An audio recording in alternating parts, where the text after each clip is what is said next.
Welcome to a new day in America, or should I say the Socialist States of America for this series. We will be doing a deep dive into how the Nordic model will affect each state and the pros and cons applied and economic impacts. The first state in our series we will be applying the Nordic model to is California. We shall see how this affects the state with open and closed borders. There are a lot of benefits to the citizens in this model so far. We shall see if it is worth the cost to integrate this system across various income brackets we are all familiar with, and apply them to costs seen by the average California citizen but with Nordic-style benefits and taxes. In the Nordic model, as you can see, there is a high base income tax as well as a national insurance tax, also a progressive income tax bracket, and corporate and VAT taxes in this economic model. To get benefits, you must meet the minimum income of $41,200 and adhere to a strict closed border policy with only accepting people who will integrate and meet jobs that will pay the minimum income threshold. Those that do meet the standards will get access to universal health care, free education, public infrastructure, and economic stability. A McDonald's worker earning $41,200 in California qualifies for rent subsidies in our model. They only have to pay $600. Because the government controls that housing and it is rated at $2,400. The average cost of rent for someone living in California is $2,700. We will be seeing this number across the different income tiers applied and see what is left over after various cost of living calculations to see how this impacts someone and if they will struggle day to day. Now, our McDonald's worker in California, given they make $41,200, has a rent subsidy. They make $3,433 a month, pay $600 a month for rent. Their food costs are $537, and transportation fees are $504. After all those are taken out of their salary, they have $1,792 left over. Our next income model is a construction worker earning $55,000 a year that does not get government subsidy for rent. They must pay $2,700, which is the current average. Our construction worker earning $55,000 a year is our next income model. They earn $4,583 a year as base monthly income. Their monthly rent is $2,700, groceries $537, and transportation $504. Their discretionary fund is negative $842. Our next middle tier income model is a nurse, and she earns $1,000 to $5,000 a year, giving the nurse $10,416. Rent would be $2,700 and groceries $537 and transportation $504. The discretionary funds would be $6,675. Our next model is a high-income earner, a machine learning engineer making $312,000. Their monthly income is $26,000 a month. They pay $2,700 a month for rent and also pay $537 for groceries and $500 for transportation. Their discretionary fund is $22,259 a month. Our next high-income model is a heart surgeon earning $800,000 a year, which broken down monthly gives us $66,666. They pay $2,700 in rent and $537 in groceries and $500 a month in transportation. They have a $62,925 discretionary fund. Our next model is someone you might be familiar with. Elon Musk's annual income is $88.5 billion. His monthly income is $7.375 billion. Rent is at $2,700 and groceries $537 and transportation is at $504. Monthly expenses $3,741 with over $7.3 billion in discretionary funds. As you can see through the tax model, the lower tier is the least burdened in this system, and as you progress further up the ladder, the more taxes you have to pay to support this system. The biggest squeeze or burden is on those that do not get subsidies, because they are just over the economic threshold to qualify for government assistance in rent. Now, with the cost of living added and showing how much each income tier pays in taxes, you can see that each tier is either not as stressed by the taxes depending on where you are at, or is financially burdened, like the construction worker, even more so after you equate the taxes paid for your income and insurance. We've looked at the math, we've tracked the disposable income after a $2,700 rent squeeze, and we've seen what happens to the ultra-wealthy. But what happens to the actual engine of the economy, businesses, startups, and jobs when you lock in these massive tax structures across all 50 states? First up, mass capital flight.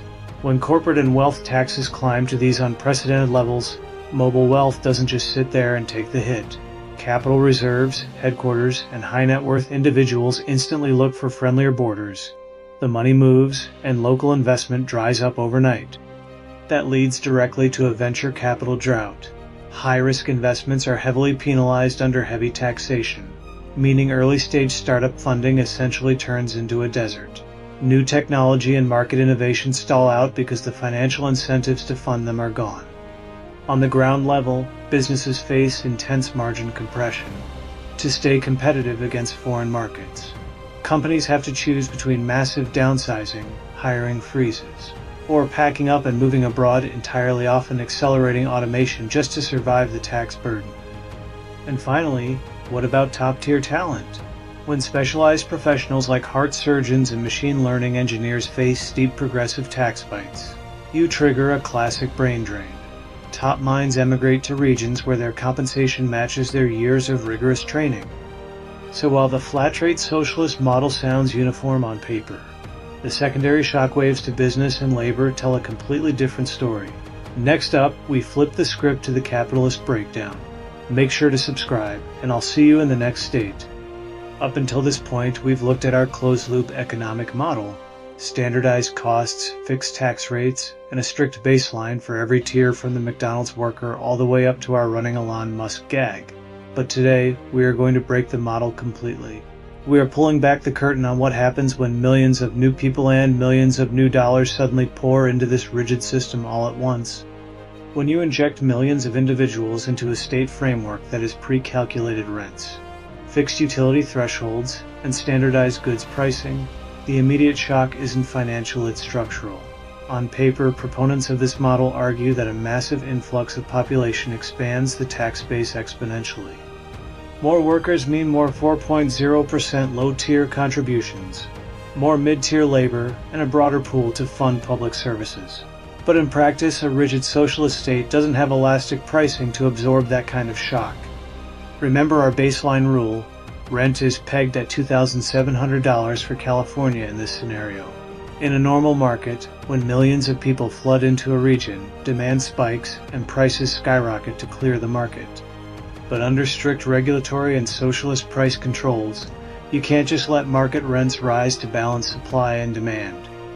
Instead, you get massive housing shortages, endless wait lists for public housing, and informal black markets where people are forced to pay under the table just to secure a roof over their heads. This brings us straight to the public sector bottleneck. Every single person entering the system is entitled to the same guaranteed baseline services: healthcare, transit subsidies, and social support. But when millions arrive, the doctors, engineers, and public workers we talked about earlier face an insurmountable caseload. The infrastructure hits a literal capacity wall. Wait times for surgeries stretch from weeks to years, and public transit systems operate at 300% capacity daily. So what does the math actually say when we run the numbers? Sure, gross tax receipts go up because total population volume increases. However, the per capita consumption of state-subsidized goods outpaces the revenue generation, because our tax brackets ranging from 4.0% for low income up to nearly 18% for ultra-high earners are fixed to a specific domestic output, adding millions of consumers who require immediate rent relief, food subsidies, and healthcare drains the state treasury faster than it can replenish it. And nowhere is this more destructive than in the housing sector. Remember our baseline rule: rent was pegged at $2,700 for California. But when millions flood the state, the sheer volume of bodies shatters that price control. Even with strict regulations, supply can't keep up, forcing market pressures to push rent up, more than doubling in California to over $5,400 a month. The price ceiling breaks, and the cost of keeping a roof over your head spirals out of control. To prevent total societal collapse under this weight, the state is forced to make a desperate move.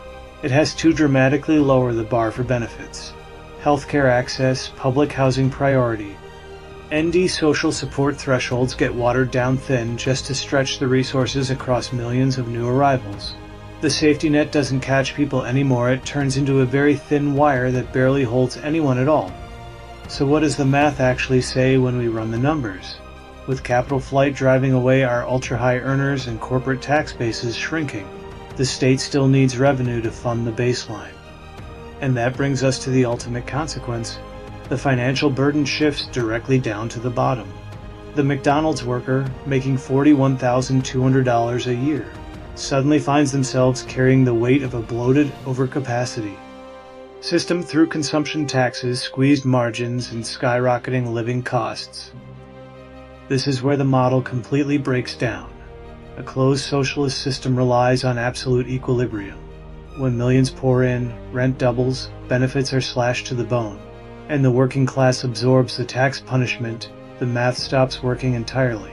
The system buckles under its own weight.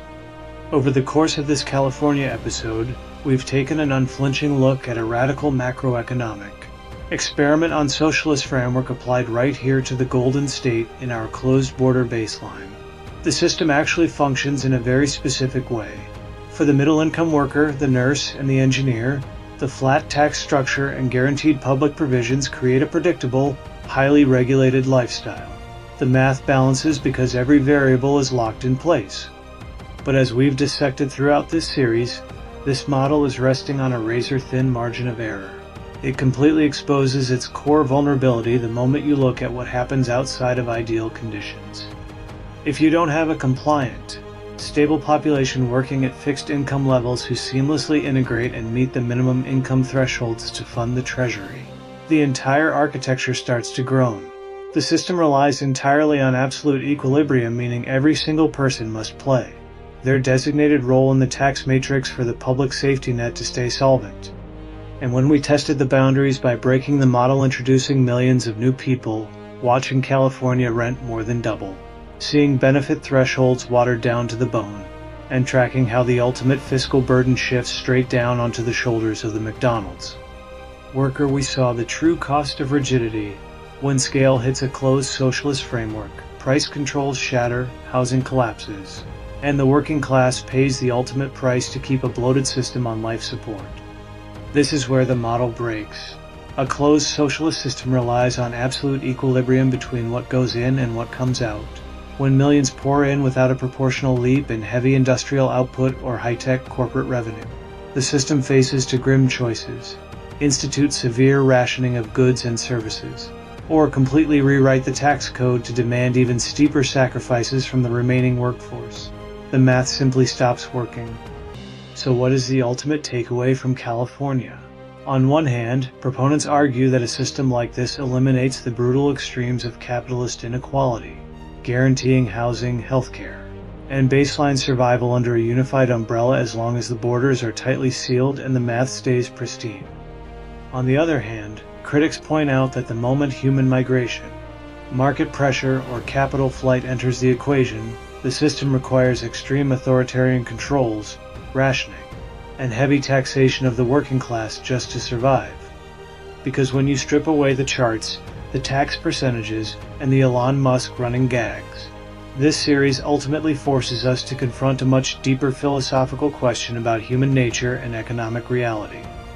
Centralized, state-managed systems like our 50-state sub-socialism model operate on a very specific premise: that human needs, housing, labor, and capital can be mathematically balanced from the top down by a governing authority.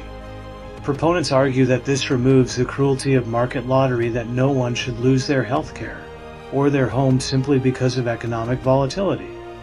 But the counter-argument, which we've seen brutally exposed in both our capital flight breakdown and our system shock scenario, is that economies aren't static math equations. They are living, breathing webs of human incentives.